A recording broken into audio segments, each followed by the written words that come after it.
Kia ora, talofa, namaste, haere mai, and welcome to this week's episode of the Niche Cast. I am enjoying these early questions, Wildcard, getting the innings off right. And by that, I don't mean slugging from ball one. I am talking about classy, quality innings, working the ball around, getting the singles, playing within the V, and easing into the innings, but getting the innings flowing with run scoring. I have thought a bit about the Premier League. Back on Sky TV, you are a Premier League aficionado, big Manchester United fan as well. So I'm curious, on a double banger, what's your feeling about Manchester United right now? And who's the cool medium table team that has popped out of nowhere that tends to happen a lot in the Premier League?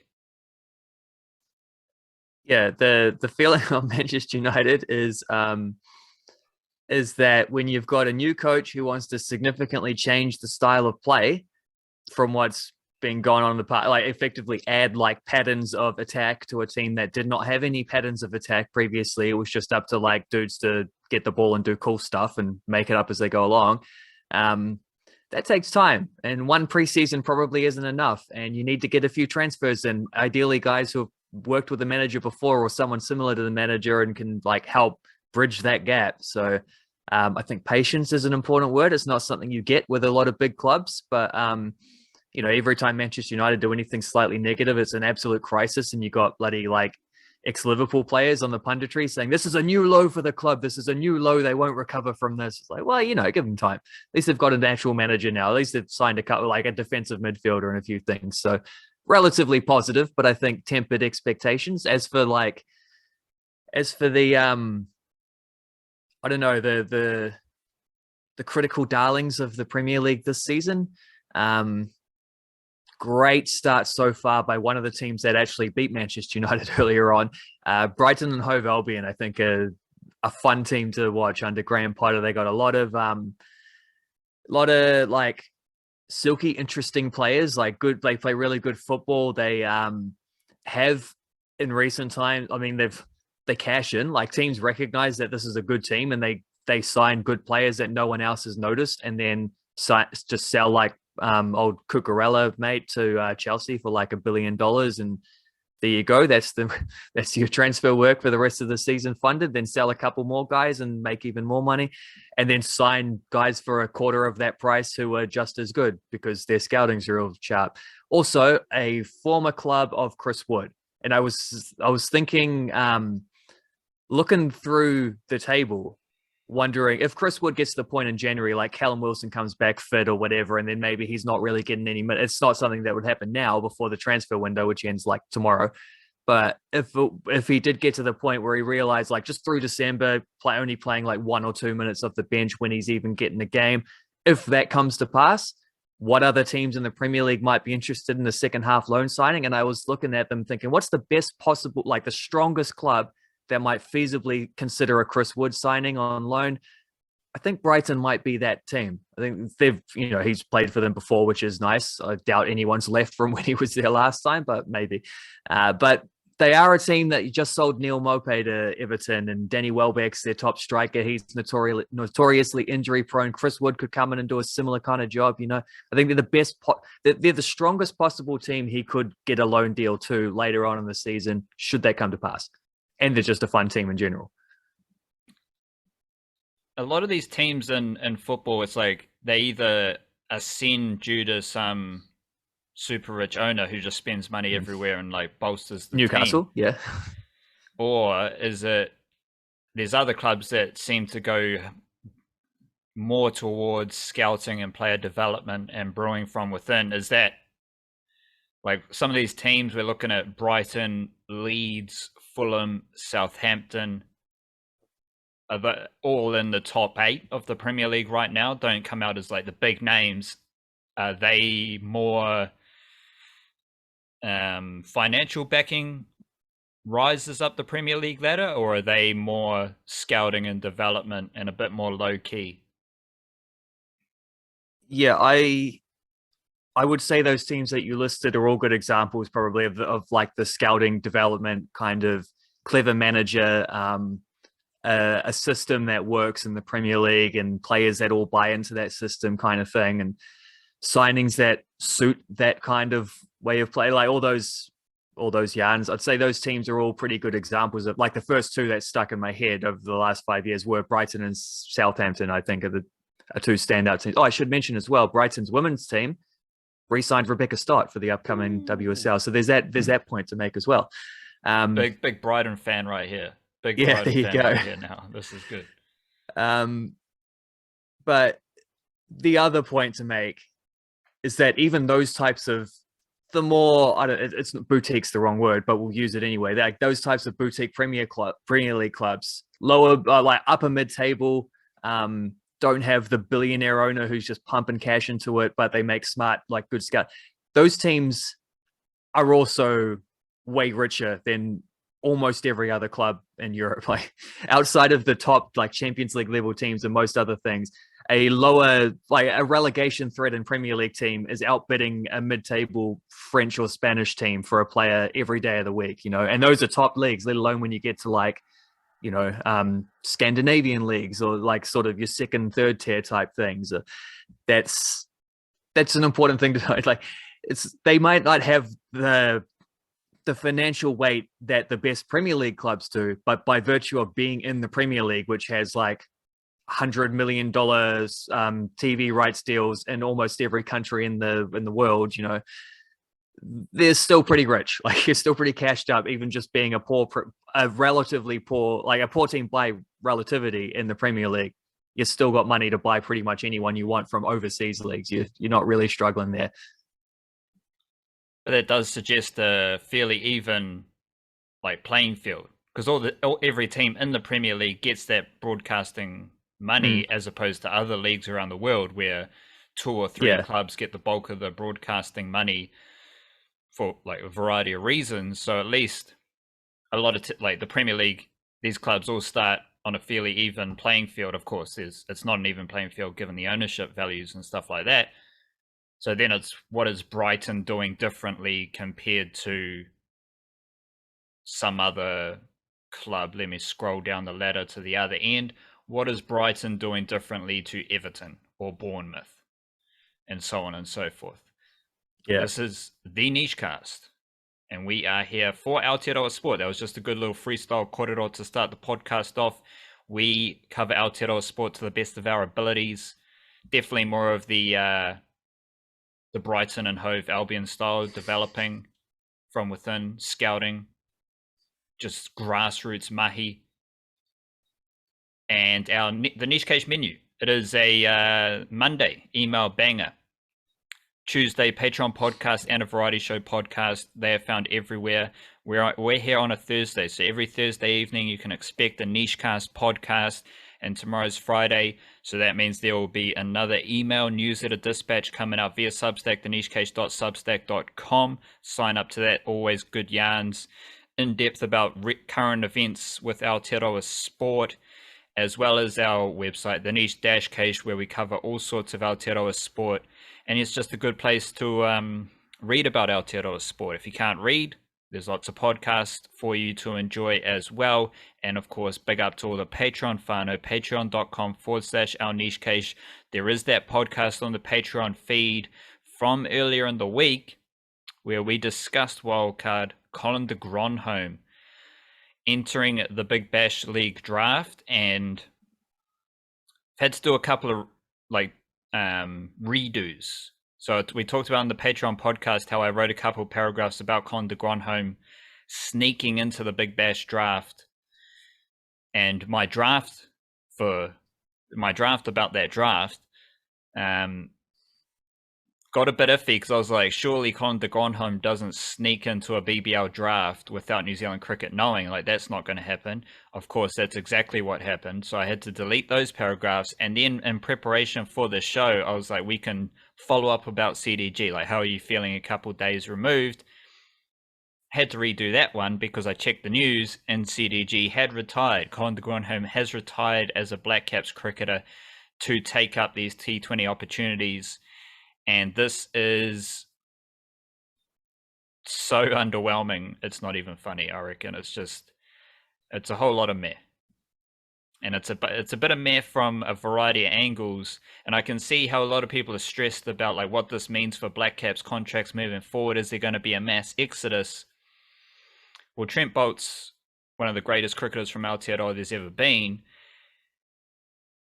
and Colin de Grandhomme is kind of past it, really. And what I find interesting, Wildcard, I don't know, that just seemed like the best way to sum up Colin de Grandhomme. I don't think that's actually right, but this is to say that there's a lot of factors with Colin de Grandhomme. He's one of your favourite characters in Blackcaps cricket, and that stems from his Test cricket work. And I've dove into some Colin de Grandhomme mahi, and this dude is a fantastic 4-day cricketer and Test cricketer. His best bowling is in the long formats, both first class and Test cricket. His best batting is in the long formats, first class and Test cricket. Not so good at T20 cricket, Wildcard.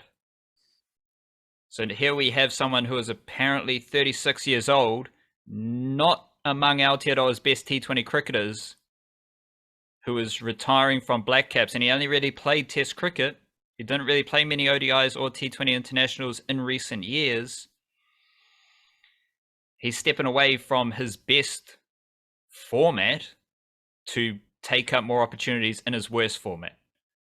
And I don't feel any sadness. I don't feel bad about losing Colin de Grandhomme for the Test team. I think this is one of the classic cases of I'm not good enough for the Blackcaps.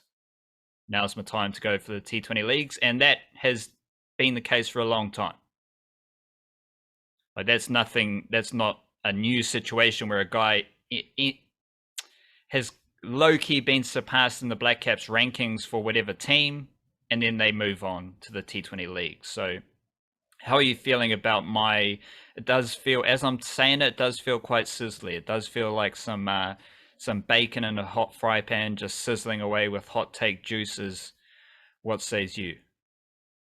I mean, like, I still think he is a first 11 player in the Test team, simply because even though there are better batsmen who could be in that sort of number 7 position, there are better bowlers who could be in the number 7 position. There isn't anyone who can do both the way that he does. Like, he's the closest thing to a proper all-rounder, because Daryl Mitchell never gets to bowl.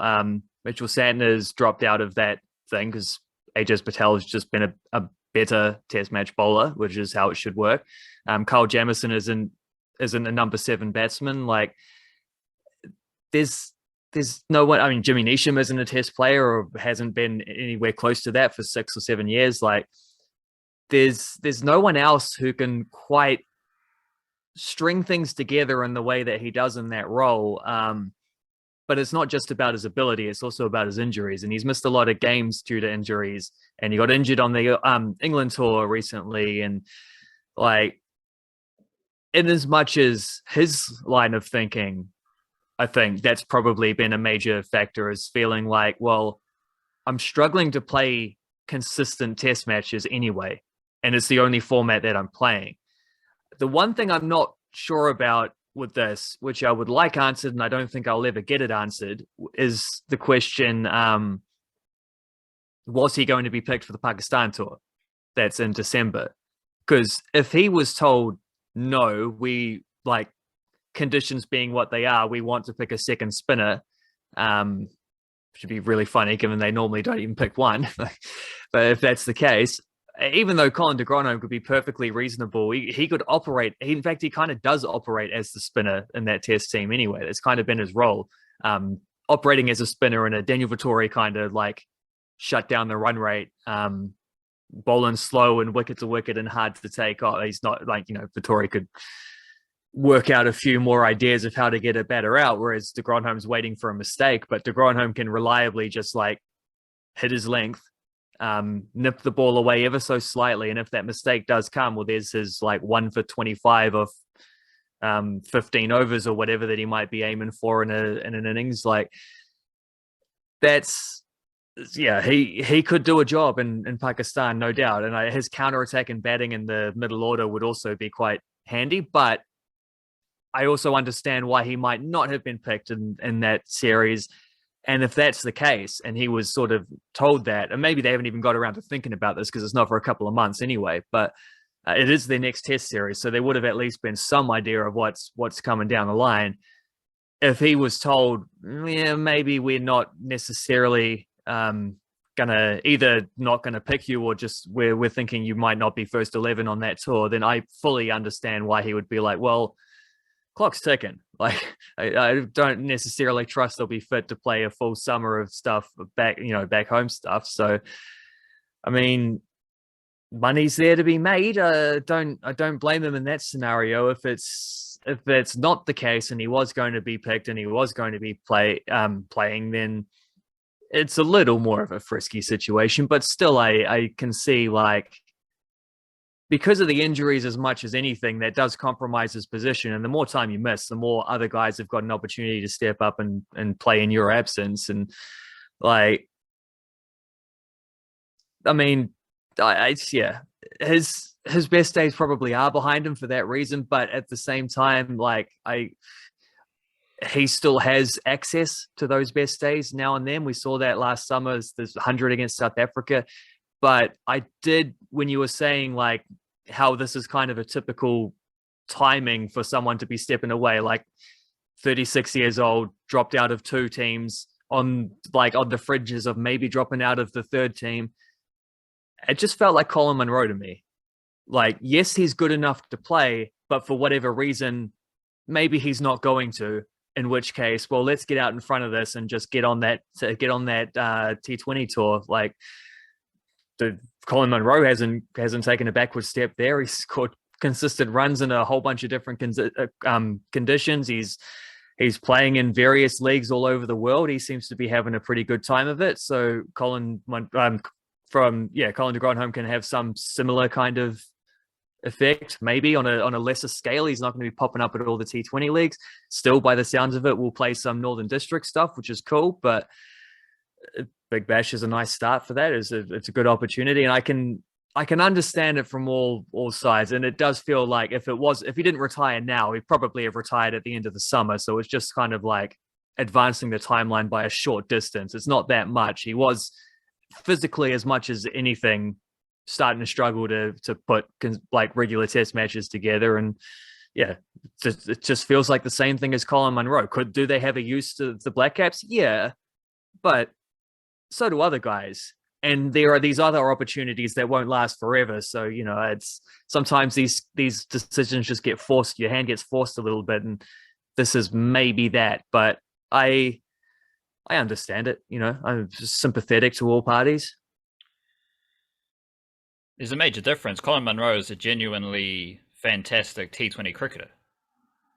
And Colin de Grandhomme, as much as we think he is, because there's a way that Colin de Grandhomme plays cricket. Like, you watch him batting in Test cricket and you think, this guy's a T20 cricketer. This guy whacks the ball pretty well. And he's definitely not shy about whacking the ball. But I don't think he's as good as Colin Munro at T20 cricket. And that's just a hunch I have now. There's stats and there's like other reasoning behind it that you can refer to. But that just leaves me curious about what Colin de Grandhomme's going to do in the Big Bash League that he hasn't done. Because everyone thinks CDG, the way he plays cricket, T20 international first 11 player for Blackcaps. But he's not. Because the most ironic thing about his career is that it's in the inverse. Like, a big hitter, exactly, all-rounder, you think he should be 2020, then ODI, then Test. And it's the complete other way around. Like, his ODI stuff was always better than his T20 stuff, and his Test stuff was always better than that. And yeah, so how that looks in the Big Bash League is going to be interesting. I don't know why Colin de Grandhomme just didn't retire a couple of weeks ago. Like, why don't you just retire before this all becomes a drama? Like, that's the weird thing. Because then you don't get the cash. You run out on Blackcaps checks. If he thought he could have both, then Blackcaps would have to keep he could have just him. retired a week ago before the Big Bash League draft, and it would have been. So he must have thought he would be able to get an exemption and then keep his Blackcaps contract and then continue to get paid by the Blackcaps and by the Big Bash. which I guess the Blackcaps understandably said, I don't know about that one, Colin. I'm not Yeah, sure about that. that's the thing. It doesn't seem like he thought this through. No, Like yeah, that's kind of a weird thing. Is like he just it seems is. like he's just like been sniffing around on a whim, just like, oh, let's enter the draft, and then oh, there's a situation. Now I've got to retire. So like, it is a bit strange in that regard. The Maybe he didn't Pakistan, think he was going to get picked because like Jimmy Neesham and Ross Taylor didn't get picked, who absolutely should have been. Or maybe Colin de Grandhomme was just like, I'll well, track my name in there. If I get think picked, then we'll have a situation I'll have to deal with. If I don't, then no harm, no foul. I think someone is infatuated in the same way many other people are infatuated with what Colin de Grandhomme could be. Well, their coach is Jason Gillespie, eh?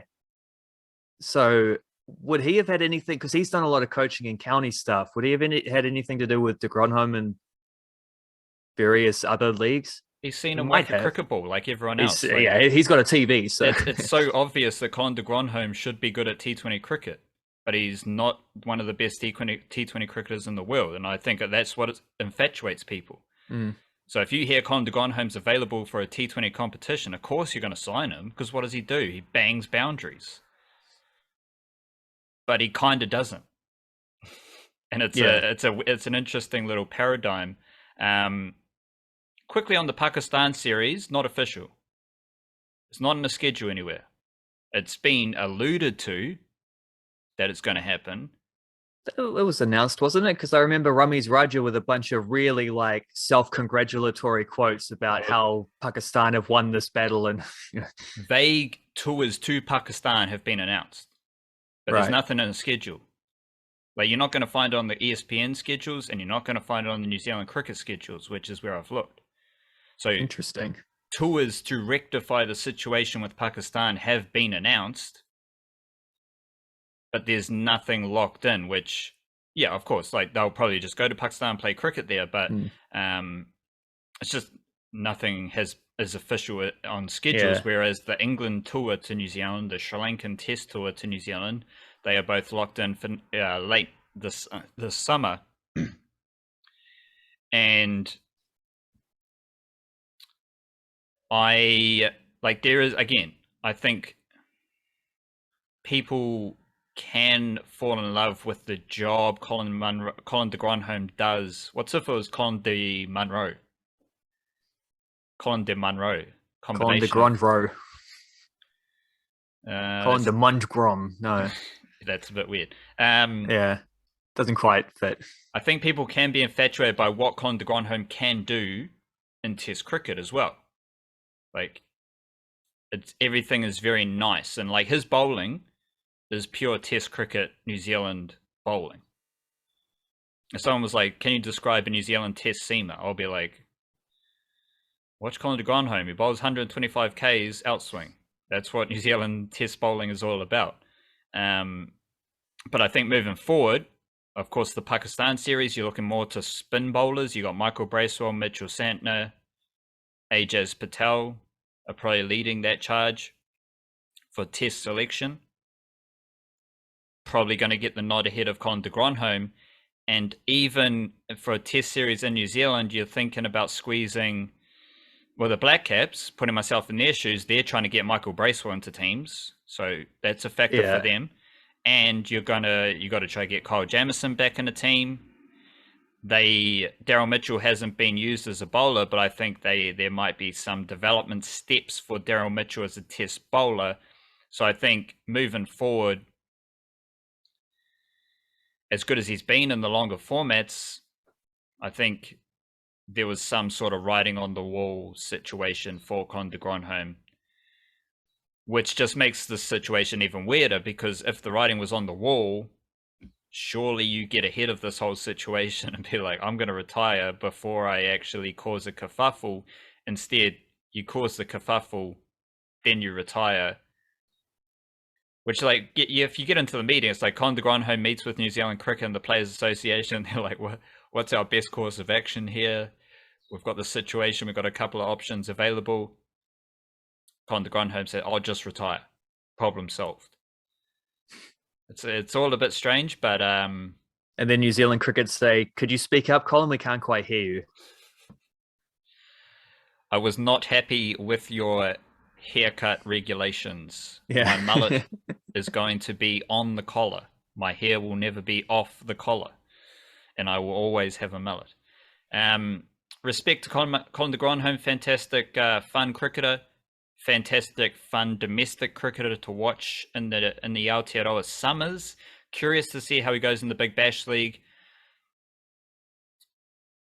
I think in this highly competitive Blackcaps environment, I don't think he will be missed in any great way. No, and I'd forgotten about Michael Bracewell as well when I was thinking of possible all-rounders, who's not a good enough bowler to be a frontline spinner anywhere near. Johnny Bairstow proved that against him recently. He might just have the toolkit to do a second spinner's job in Pakistan though, and he definitely has the skill set to bat at 7 and to hit boundaries the same way that Colin Munro does. So that now actually come to think of it feels like a really obvious selection thing and probably something that de Grandhomme was well aware of too. Trivia question: when was the last T20 international game that Colin de Grandhomme played? Well, I can remember when he got to the point where they phased him out as a bowler because he kept going for 10 RPOs every game and then started batting him at like number 4. And that was the beginning of the end because he wasn't a reliable enough dude to bat in the top 4. So I'd say 2019. 2021. He was on the Bangladesh tour. Really? Oh, well, that doesn't count. That was a B team. It was weird when you said Tom Latham was playing those 2020s. Yeah. The promotion up the batting order was the beginning of the end. Yeah. All of this is just like red flag central. When the promotion, like Mitchell Santner getting promoted up the batting order is not the beginning of the end. That's like Mitchell Santner, like get in, son, like showing your potential. Enjoy it. Make the most of it. Colin de Grandhomme batting number 4 is like, you're probably not quite good enough to do this, and it's the beginning of the end. As you said, probably one of Colin de Grandhomme's biggest fans in Aotearoa. Yeah, the main difference there being Santner is going to bowl you 4 excellent overs every game, and de Grandhomme was bowling you nothing, like not even one ball. They just stopped bowling him entirely. I don't know. You said he was a stereotypical Kiwi bowler, but he stopped bowling in the shorter formats, and Daryl Mitchell can't get a bowl in any formats these days. So maybe we're going away from that the medium pacer stock dude. I don't know. It's clearly due a resurgence. We clearly need to, like, Glenn Phillips has got to get rid of the offies and just start bowling some seam up wicket to wicket stuff. I don't know, like bowling 125 Ks with a white ball in the current modern cricketing realm doesn't seem like the best idea. Well, what's his RPO going to be like in Australia where the ball's going to, like, anyone's going to be able to get under those because you're going to get a bit more bounce. Everyone else is bowling 140 plus. And then maybe that'll be his secret weapon. He's effectively bowling a slower ball with his quicker ball, but I think that's a risk if he's getting overs there. Whereas Colin de Grandhomme bowling in Test cricket when the ball is seaming and swinging, that's a whole different proposition. And batsmen are not trying to smack the shit out of him.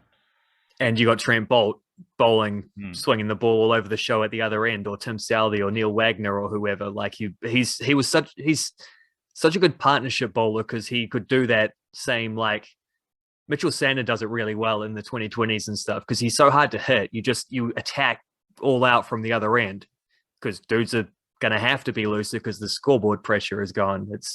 De Grandhomme was always good at that in test matches. Like you bowl him at one end and then you just go for the throat at the other one.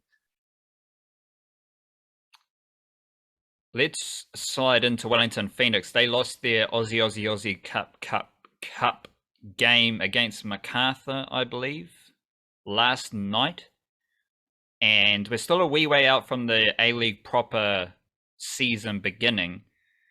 So what is something that, now that their Aussie Cup run is finished, what's something that you've taken from that Aussie Cup run that you're just meditating upon ahead of the season? What a learning, a takeaway?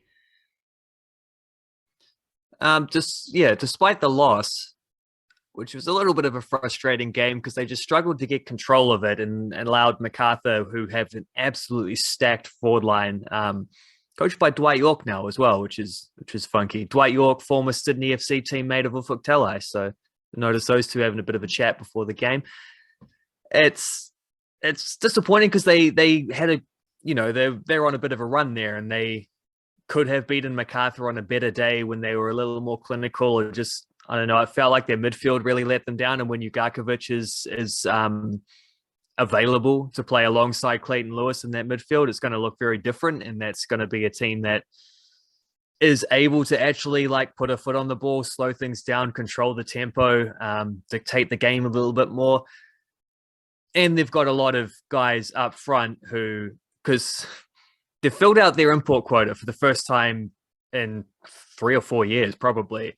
You got like David Ball, who was injured for all of these Aussie Cup games, didn't play any of them. He's English. You got Jan Sas, who's Brazilian. You got Bozidar Krajev, who is from Bulgaria, I think.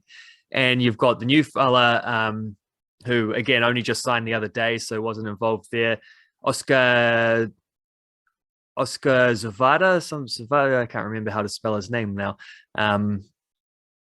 He's from Poland. So you've got a bit of a wide variety of guys there in your attack, not to mention Costa Barbarouses, 50-plus cap All-White International, Ben Wayne, up-and-coming All-White International. Ben Olds played for the All-Whites once or twice as well. He's an up-and-comer in that front four, like Oscar Van Hadem, another academy grad. Like you've got a wide variety of dudes, and I do think it will take some time for them to click in terms of like combinations and stuff like that. And we probably saw a bit of that against MacArthur, where they just weren't always on the same page. Like Krajev is looked to be quite good at looking to bring other guys in. Sash just wanted to cut inside on his left foot and shoot every opportunity. Costa is always a guy who is going to play as a facilitator. He's going to make runs that bring other players into the game as well as himself. He's going to look to make those extra passes. And if guys aren't looking for the extra pass, suddenly that is falling apart a little bit. Ben Wayne's really trying to assert himself for a first 11 kind of spot. Like we didn't see David Ball, who's one of the few guys who would have had continuity in the front four, because he's one of the few guys that's been there along with Wayne for a couple of years, getting regular games. So there was a bit of disjointedness in that game, but that also, I trust Ufuk Talai. I can see the ability of all these guys. 6 more weeks on the training paddock before the A-League starts, I think that's something to be pretty excited about, is that eventually those guys will click and they will get better. And this was effectively a preseason game, which is when you are going to see disjointed stuff. And as I say, the midfield's going to get a lot better too when Ugarkovic steps in there. It's a big signing for them. A local player who's like an actual reliable A-League midfielder who can chip in with a goal or assist now and then and pass the ball around beautifully. Like, desperate for a bit of that after the midfield shambles they had due to all the injuries last season. So that's all cool. Little bit sketchy on the defense. I think there may be a player short, but they've obviously chosen, like, we want to use the extra import player, not in a midfielder or another defender, but on a forward. We want to be able to have a squad that's got so many attacking options, we can't fit them all into a first 11. We want to be able to be like 70 minutes gone, we're 1-0 down, we're going to bring on an import player. Like, we're going to bring on someone with like game-changing qualities, not just an academy player who might be a little deer in the headlights or just like still trying to figure things out at that level. We're going to bring on a dude who has scored plenty of goals in professional leagues around the world and actually try to change things. That's not something they had last year, and it's actually something that Ufuk Talai mentioned quite a few times about, like, not a regret because it's not his fault, it's not a decision he made that went wrong, but like just something he wished he had was just a stronger bench to be able to do things like that, to change up the way they were trying to play midway through a game, which you saw that last year. When plan A didn't work, they struggled. When plan A worked, they were really good. Like, I think they won or drew every game that they scored first in and lost every game that they conceded first in. Like, that's why that was the case, because they couldn't change the course of the game because they didn't have the depth in the squad due to injuries and whatever, like mostly injuries. So there's a lot of room for positivity, I think, with the Phoenix. And even though that result against MacArthur didn't go too flash, and the performance I think was more to the point, not particularly flash, like just not that great. This is a team that will be a lot stronger than what we saw there in 6 weeks when the A-League starts. And honestly, I genuinely think that they're a team that have I'm not saying it will happen, but I'm saying they have a strong enough squad and a good enough coach and enough continuity within that team, as well as good, exciting new players that they've brought in, attack and depth, all that, that if things break the right way, I could see this team being a title contender. I don't necessarily think it will happen because you need a bit of luck for that to happen, but it could. Like that's not been the case before with the Wellington Phoenix team. You sort of feel like they've got a ceiling. I don't know that that's the case with this crew. Whether it comes true or not, who can say? But they're in that wider realm, and I don't know that that's really been recognized a whole lot as well from what I've seen from the Australian point of view, which is also nice because I think a Phoenix team would absolutely love to be in a position where they're sneaking in as underdogs to start a season as well. I think that's perfect areas for the Wellington Phoenix ahead of their first season back home with actual home games in a couple of years. That's also a major impact that cannot be understated, as we've seen in all these other leagues where this has been the case. Who is a player from within the Wellington Phoenix setup who has impressed you during this like glorified preseason situation? Like that's what it is. Like honestly, who gives a fuck about the Aussie Cup? But these are good preseason games, as you see, getting some combinations, getting the inputs together, blah blah blah. But who is someone from within the Phoenix setup who has really impressed you, building on from last season, and maybe best case scenario, they push for an A-League championship. This player is going to be part of that as a, up and coming player. Yeah, there's a few possibilities there. Obviously, way too soon to judge any of the import players or the new signings, but I would say Ben Wayne looks like he's got a point to prove. Scored in, I think, the first 2 cup games. Hit the post early on in the MacArthur game. He continues to, like, every season he comes back. The commentator made a bit of a point of it, how he looks like he hasn't skipped the gym any day during the off season. I'm like, well, he already looked like that. I'm sure he hasn't skipped the gym, but this is a dude who has been like bulking up over the last couple of years. He's definitely someone who wants to be like a striker who's not going to be pushed around. And I think you saw that from him in this MacArthur game too, in his attitude as much as anything. Like there was a time where he got wrestled to the ground and he stood over I can't remember who it was, but it was one of them like Grizzly A-League veteran guys. Here's Ben Wayne like standing over him being like, get out of my face, son. I'm the big man here. I'm the alpha dog. Was it that Kendrick Perkins said to Steven Adams? He's like, I'm the only silverback here. That kind of thing. Like he's pushing fellas around. I think that as much as anything, because we know he's a good finisher. We know he's, quite mobile and strong and whatever, but seeing him really look like he's trying to own the field out there is a big sign.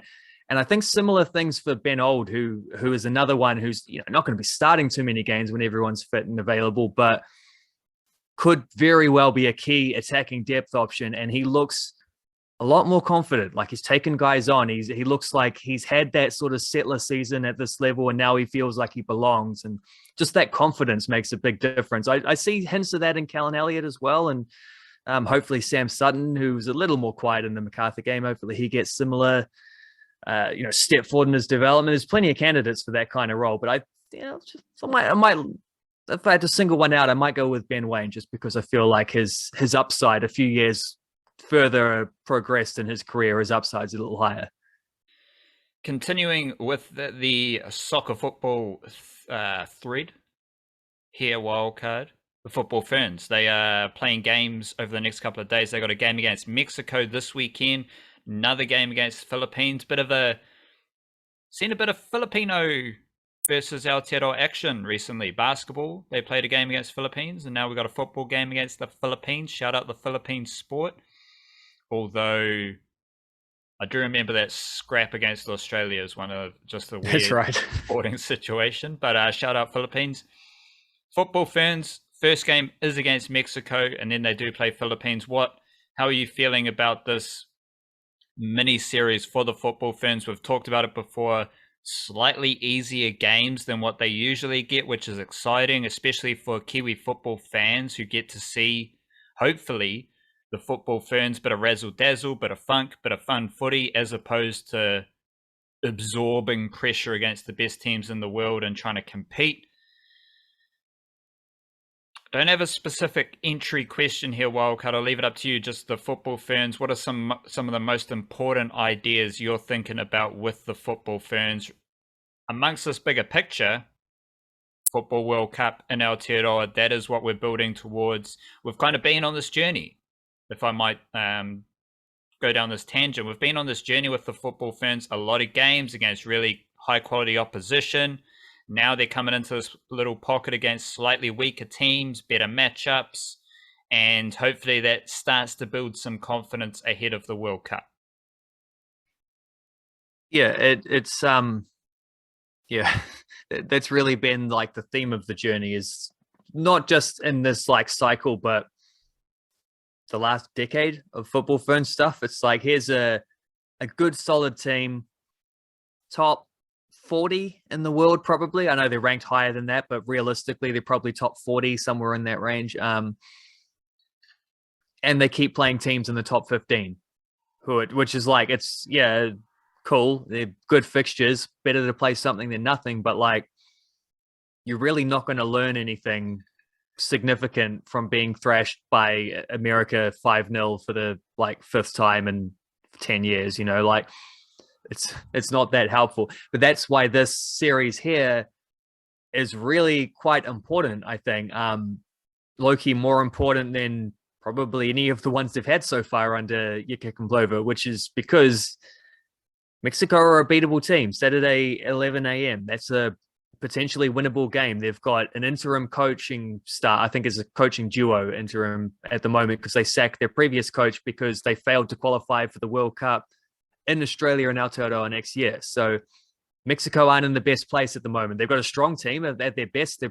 That's going to be a very competitive game. The Ferns will have to play well, and they'll have to show more in attack than they have done so far at all under Klimkova. But you can see the foundations of what they're trying to build in attack, with overlapping on the wings and good crosses in from the baseline and set pieces and second phase stuff, and like you can see the patterns are starting to emerge of how they want to do it. They just have to get to where they can actually turn that into some bigger chances and some goals and things like that. And they've been like elements throughout Klimkova's times when it has clicked, and you've seen that. Like the 2-0 win over South Korea was a good example.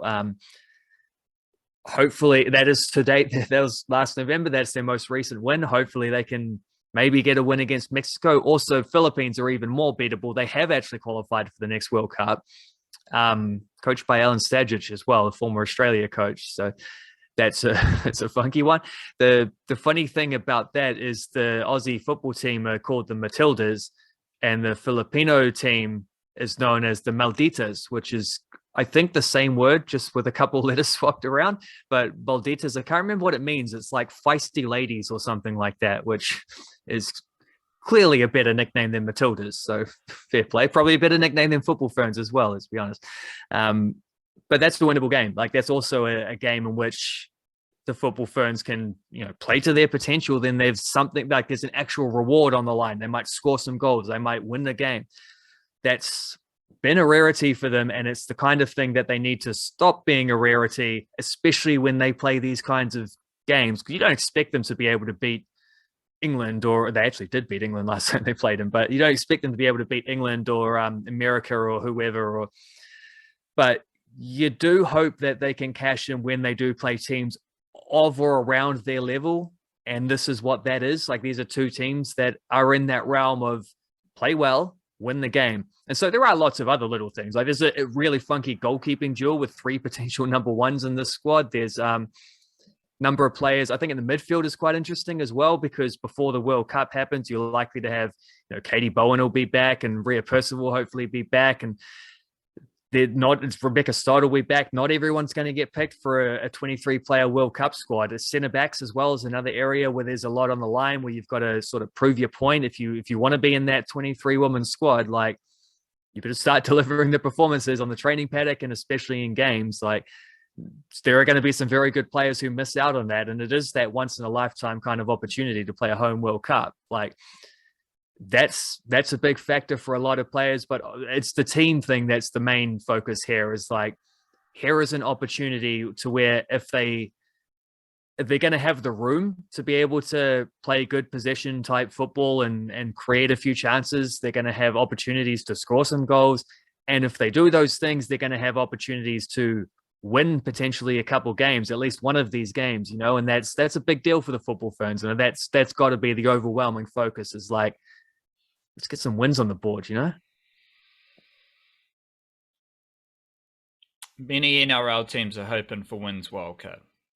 At least one more win, but a few of those teams. Many NRL teams hope for wins, and many are hoping for wins this week. Unfortunately, many NRL teams don't win, and half the league has to sit in the bottom 8.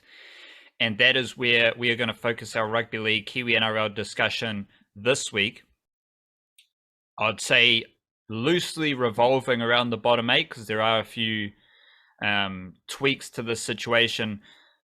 But given that we won't discuss the bottom 8 ever again for this season, because they suck, now is a good time to just break down some Kiwi-NRL bottom 8 matters, and then load up for finals footy with the best of the best. And when thinking about Kiwi-NRL, best way to frame these things, I kind of work through, okay, bottom 8, that's a good idea. And then there's this other idea that the New Zealand Warriors just have like horrible recruitment and development, especially from Aotearoa. And a lot of people seem to believe that just because the Warriors are from Aotearoa, they should have the best Kiwi-NRL recruitment and development. And we've discussed that many times, so I'll leave that without an opinion or judgment. But what I want to do is work through some of these bottom 8 teams to figure out who I believe has worse Kiwi-NRL recruitment than the Warriors. We just need to get past this idea that like the Warriors are from Aotearoa, so they should have the best Kiwi-NRL recruitment. Release that idea and follow us deep into the bottom 8 mangroves here. And 2 clubs that stand out for me, Wildcard, as having better Kiwi-NRL recruitment than the Warriors from the bottom 8 are the Gold Coast Titans and the Brisbane Broncos. Now, the Brisbane Broncos, they got a bit of a stinky vibe right now. They're sitting in 9th. They could sneak into the top 8, like Colin de Grandhomme sneaking into a BBL draft. I don't think they will, but they do have a stinky vibe. Unfortunately, that is impacting Jordan Ricky and Te Maire Martin right now.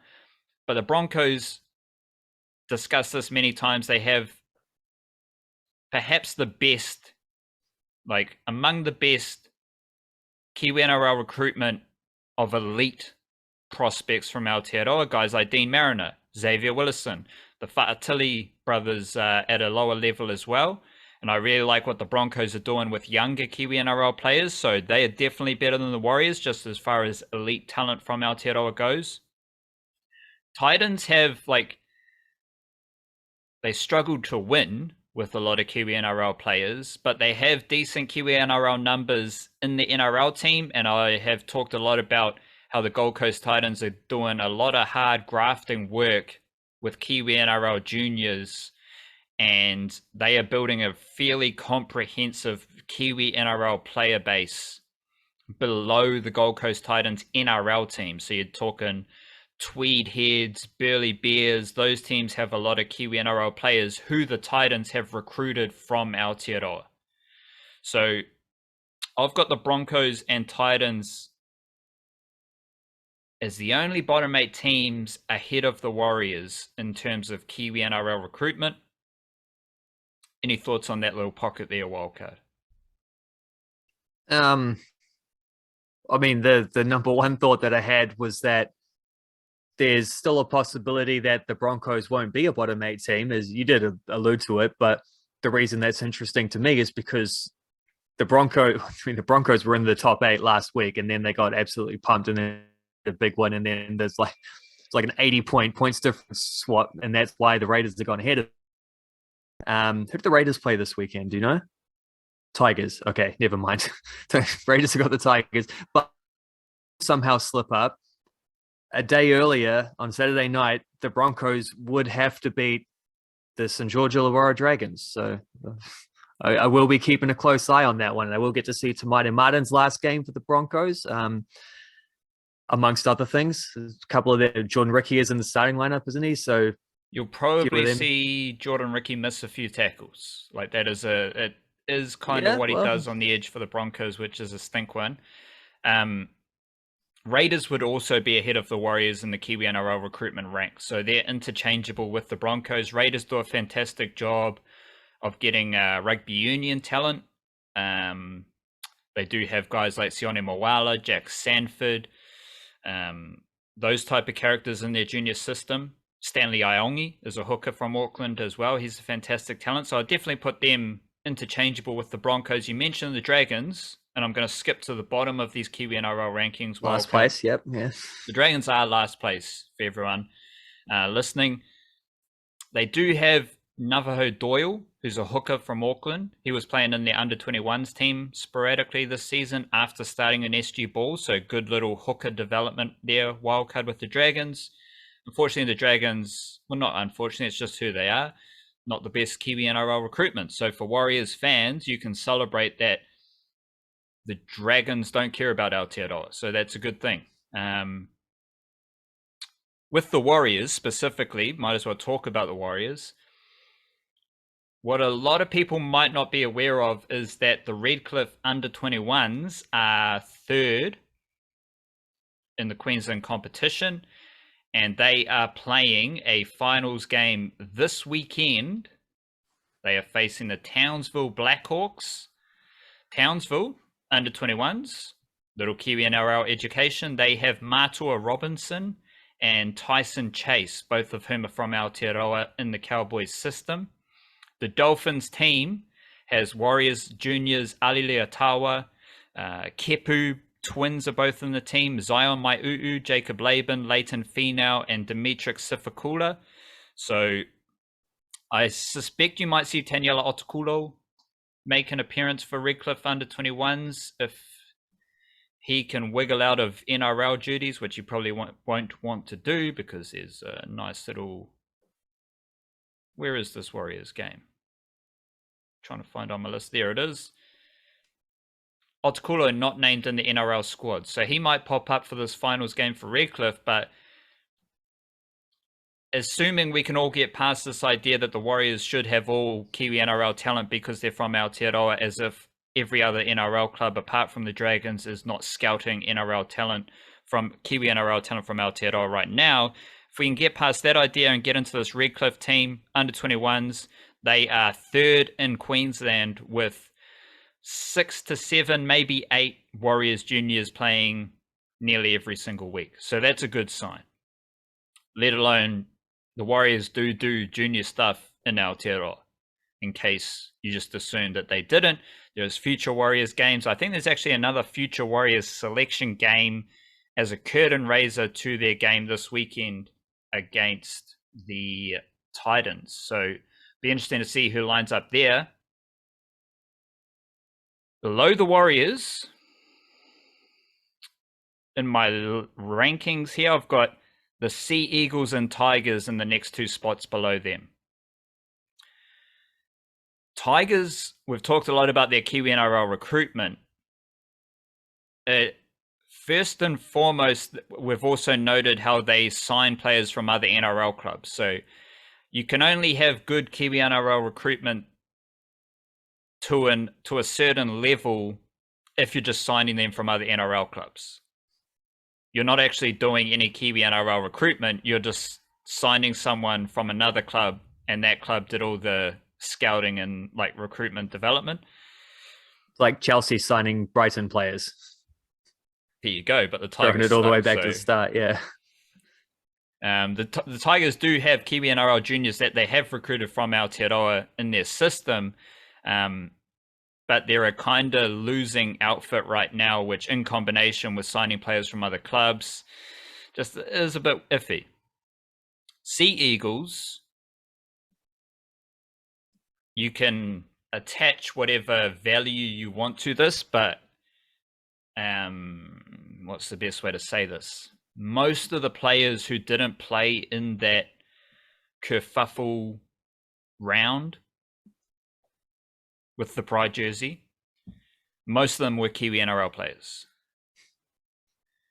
That doesn't come into this equation, but they do have a decent crop of Kiwi NRL players, and they do have decent depth throughout their junior teams, and they do recruit from Aotearoa.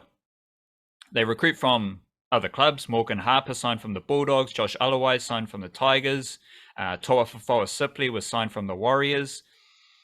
But they have done a fantastic job in developing someone like Raymond Tuaimalo Vainga, Alfred Smalley, had a cup of coffee with the Warriors back in the day before moving to the Sea Eagles, and they developed him really well. They're currently working with another prospect, Jonah Palota Kopa from St.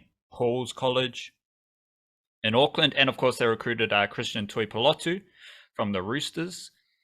They've got good numbers, decent quality, and good mix in their junior system. So Sea Eagles and Tigers, I've got slightly below the Warriors for Kiwi NRL recruitment. And both of them kind of suck. So Tigers in Jersey Flegg, they are 5th. Sea Eagles are 10th out of 12 teams. But then you go to New South Wales Cup. Tigers, Magpies, Western Suburbs Magpies, they are second to last. And the Sea Eagles, the Blacktown Worker Sea Eagles, they are last. So shout out to those clubs. Unfortunately, all that Kiwi NRL talent. Let's just say it's obvious which clubs have a bit of a stink about them. If you're struggling in the NRL and then your reserve grade teams are also second to last and last, I don't think it's a surprise. I have then got, in this last pocket, I've got the Rabbitohs, Bulldogs, and Knights. And I'm just trying to figure out this order here, wildcard. Of course, the Rabbitohs, they are inside the top 8. So shout out to them. They win rugby league games. They are 7th, locked in for finals footy. They just don't have a massive Kiwi NRL recruitment process right now. They do have one of the best prospects in Josiah Karapani. So that's a notable thing. And I think that bumps the Rabbitohs ahead of the Bulldogs. Just the presence of Karapani, maybe?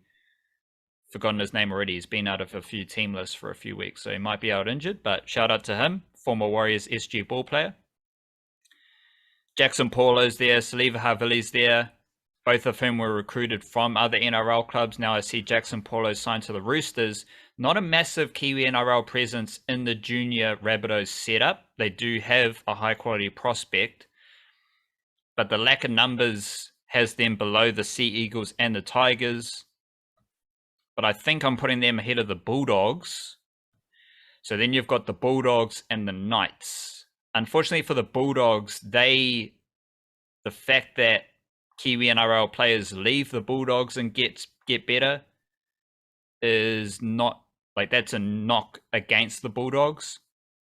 I think the Bulldogs will rise up these rankings to maybe compete with the Warriors in that Titans, Broncos, Sea Eagles, Tigers area of this made-up chart. I think the Bulldogs will get better with Kiwi NRL junior development as Phil Gould gets more settled into his role with Cameron Ciraldo. They do have a few juniors in their system already, but it'll take another year or so to really suss out some of those players. And I was just thinking, shout out Raymond Faitala Mariner. He's just been there throughout the whole bullshit. Same with Jeremy Marshall King, but Marshall King is off to the Redcliffe Dolphins next season. So that just leaves Raymond Faitala Mariner as the guy for the Bulldogs. And I don't know, it's just good for him. He went through the shit and now he'll hopefully come out the other side for whatever reason, he's almost Josh Jackson, like he's not, but that's like it's kind of that level of territory. And then the Knights slightly ahead of the Dragons. The thing about the Knights that I don't like, they do have a lot of Kiwi NRL numbers. Unfortunately, they haven't been able to develop that talent very well. So they recruited Stafford Toa. They had Stafford Toa on their books for much of his later years of high school. They develop him. He's an Australian schoolboys representative while he's at the Knights. And then they just let him go to the Tigers. They invest a lot in Jura Momosia. I think it was the Melbourne Storm who initially recruited him from, it was St. Peter's or St. Paul's in Auckland. And then the Knights signed him after a year with the Storm or whatever, and he's off to the Eels next season. Simi Sasangi is another player who the Knights recruited from Aotearoa. They haven't developed him into a consistent first grader. They just chuck him in every different position. There's no plan with his development. They did sign Leo Thompson from the Canberra Raiders, who started the season, played a lot of games, and now he must be out injured because he's nowhere. So this idea, and like someone like Christian Matanaima, the Tigers signed him from the Knights. The Knights just seem to pick up Kiwi NRL scraps, or the players they recruit from Aotearoa, they don't develop them to be NRL contributors to the Knights. And this goes into a wider thing with the Knights. They're always signing players from England or Kiwi NRL scraps or Aotearoa, which is in direct contrast to this narrative about the Knights being a rugby league heartland. If Newcastle is so in love with rugby league, why are you signing a new player from England every year as well as Kiwi NRL juniors? Like, combine the fact that with how their pretty poor record of developing NRL players. Like, they don't seem to develop consistent winning NRL players for their team. Like, a lot of their players are signed from other clubs, whether it's Kalen Ponga, who's the dude from the Cowboys? Clifford, Kurt Mann, Ngāti Tuala, Edric Lee, Tyson Frizzell, David Clemmer, Jaden Brayley. Like, all those dudes come from other clubs. Like, there's not many. Bradman Best is a local junior, isn't doing much right now.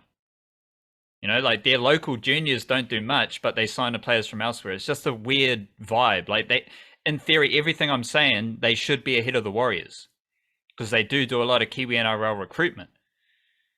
But it's so wonky and disjointed as far as developing players for NRL that I just don't like it. And that's why I've put them in the glorious position, one spot ahead of the Dragons. Well, I think the reason that those Knights juniors, local juniors that come through into first grade don't do well is because they play for the Knights. Is probably why. It might be something that's holding them back, is the fact that they're Knights juniors and not like Roosters juniors or Cowboys or Broncos. Well, Kalen Ponga probably wishes he stayed at the Cowboys at this point. Like, I reckon Kalen Ponga wish he was like living it up with the All Blacks, Yeah, well, I was thinking of that because he said that, like, because he does have a big union background as well. So he does shape as one of those guys who would get like targeted, but also the All Blacks aren't going to pay him what the Knights can pay him or what any NRL club can pay him. Australian rugby could, because they've done that plenty of times, swoop in for someone on the big money, find their marquee players. But they're not going to do that for a dude who said, like, I'd rather play for the All Blacks. Like, I want to play for the Kangaroos, but I want to play for the All Blacks, which is the Brad Thorne conundrum, I think is what that's called. But don't see him playing for the All Blacks when that's the situation. Like, you kind of need that lure to get him to union. I don't think the All Blacks alone is going to be enough. I think it's funny, like for all the prestige we hold the All Blacks in, they just get thrown out as like a leverage point. Like, Yeah, you yeah. better pay me a shitload of money, or else I'm going to try and like follow my childhood dream of playing for the All Blacks. And they never play for the All Blacks. So like, it's a good, like, it's kind of fun, like a little bit of leverage exploitation. Um, Roger Tuivasa-Sheck not got a lot of minutes in this across hmm. these recent All Blacks losses, has he? Even though he did get selected, he did make a debut in one of the Island games, didn't he? I think that's the only time he's played though. Yeah, that's a weird one. How's the dream working out? Probably all right. To be fair, it's a good time to not be playing because Yeah, yeah. absence makes the heart grow fonder, and then he comes in, does well, everything is that's the blueprint, you know. I think like at some point I realized I should probably stop talking shit about, like, not necessarily talking shit about the All Blacks, but talking shit about some of the All Blacks situation, because I'm watching NPC rugby and I'm like, what's Tuanga Fussy doing and playing for Northland? Like, I always thought he was one of the best props in New Zealand. Wait, Absolutely bossing it's what he was doing on the weekend. what's Nepo Laulala doing playing NPC? You know, like, there's all these like certified All Blacks playing NPC rugby, and you're like, wait, the All Blacks are losing, and you're here. That doesn't make much sense given how I think about you as a rugby union player. Like, you seem like an elite player. I don't know. It just doesn't make much sense. But swing back to the Knights wildcard. I understand what you're saying. The Knights suck in the same way that the Titans might suck, and playing for them means you're going to suck because you're going to lose games.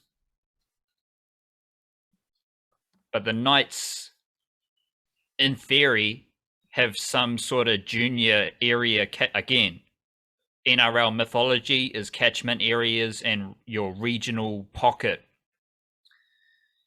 All we are told about Newcastle is that it's rugby league heartland, that like it's just like everyone froths over rugby league and they support their team, win, lose or draw. Yeah, 20,000 to watch them lose and all that shit. Might get You 21,000 if they won a game. yeah.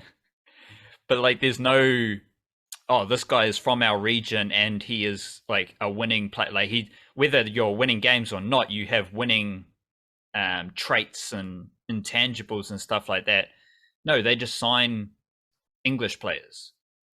Like, the Knights are now the Canberra Raiders as far as signing English players, and it's just a very weird situation, let alone I think they might have the stinkiest NRL vibe, the Newcastle Knights.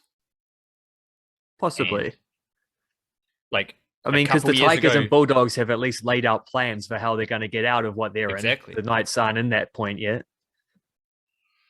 Like, a couple of years ago, Alex McKinnon was their head of like recruitment and development, and then he was in that job for like a year, and then I heard like I think it was on the Triple M podcast, and they were talking about how like they have high turnover of staff, which is never a good sign. Exactly, and it's like, why is all this shit happening?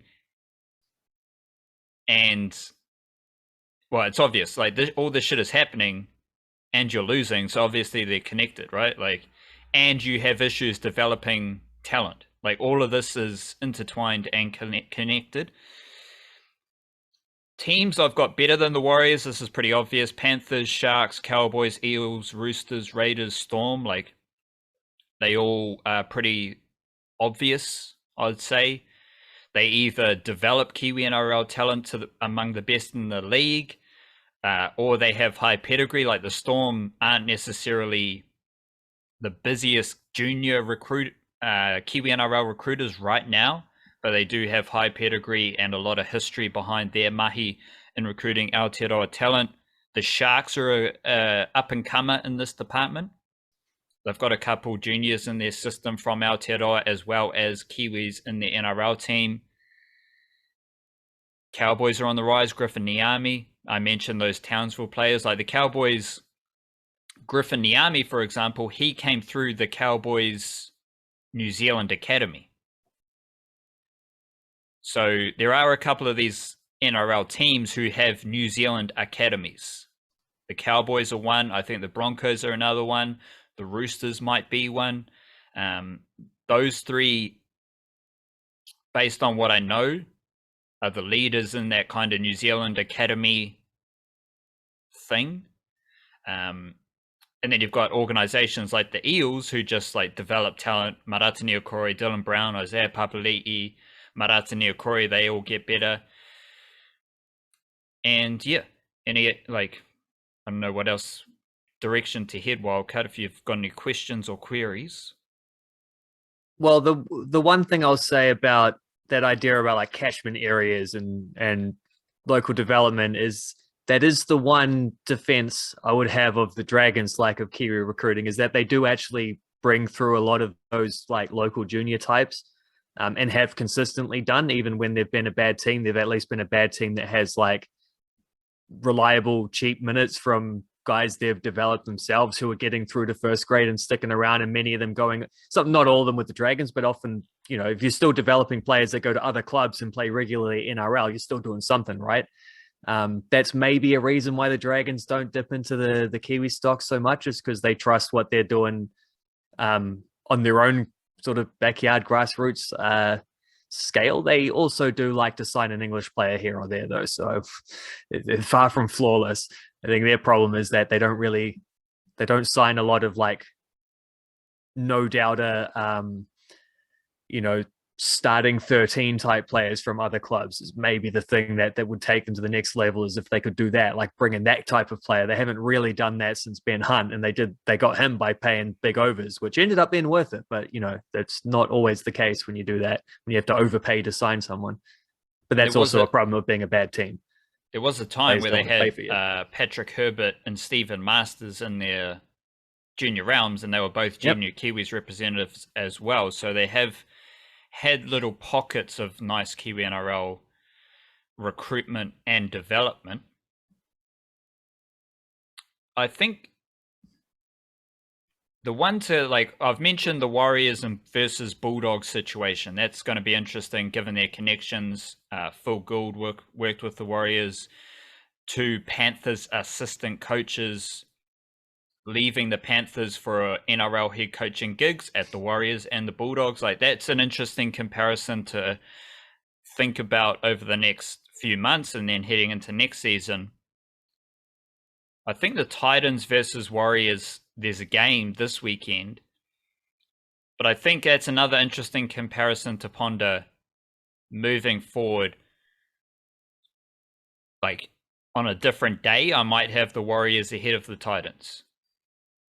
And I think that might change when when I can actually look at a Warriors SG Ball team, New South Wales Cup team, and kind of better map out those pipelines that were destroyed by the pandemic.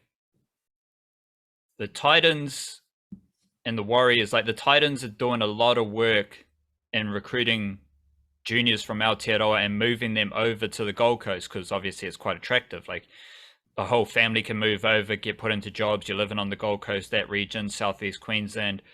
It's a fantastic hub for junior rugby league because you got all the club footy, you got school footy. It's a better development ground than Aotearoa's kind of junior rugby league setup.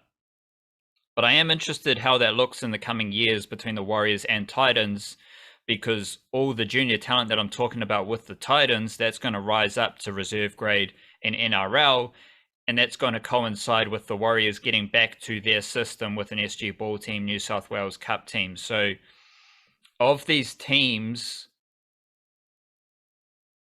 the Warriors compared to the Bulldogs is really fun. And then in the weeds, in the mangroves of Kiwi NRL recruitment and development, I think the Warriors and the Bulldogs comparison is quite interesting as well. Yeah, and it's definitely one to, as you allude to there, like keep an eye on over the next couple of years. Because when you're talking about like teams that have a better Kiwi recruitment than the Warriors, this is at the Warriors' lowest point, an enforced lowest point. Like, it's not their fault that these things had to fall away, that they haven't been able to have these like junior development teams. It's been forced upon them.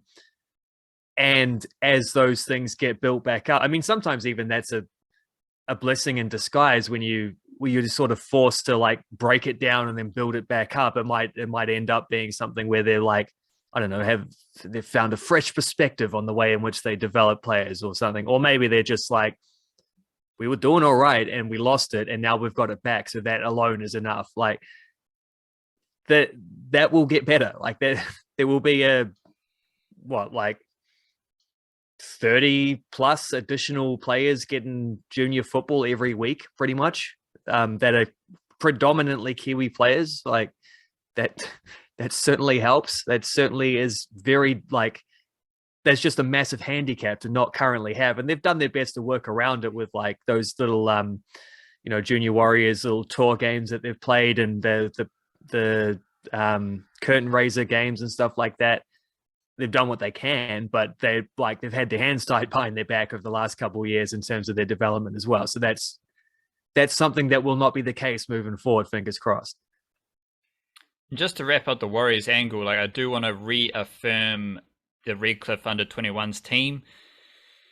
This is like kind of tells you all about the season. This might be the most interesting Warriors thing this weekend is the Redcliffe under-21s, because they did finish third in the under-21s competition in Queensland. They got a finals game. Townsville were second. So this is a top of the table clash, and I reckon you might see most of these lads graduate to New South Wales Cup for next season. Leotawa's an outside back, Kepu twins, Maiu'u, they're all very powerful middle forwards. Sifakula, Finau, Laban, like that's half of a New South Wales Cup team right there. And like they I don't even think many of like some of them might be pushing the under 21 age limit. Some of them might be 18 years old, 19 years old, but they're playing under 21s in Queensland, which is good preparation moving forward as well. So that game is to be played Saturday afternoon. So if you do want to learn more about the Warriors, I'd try catch some information about this game. Obviously, might cover it in the Monday email and or the Friday email as well. And we'll be breaking that down as well as any other Kiwi NRL information. Stay tuned for email dispatches. And we will be back early next week with another episode of the Variety Show Patreon podcast. All sorts of niche cage content on our website. Check it out. Big it up to yourself. Big up Aotearoa Sport. Kia kaha. Stay beautiful. Cheer, cheer.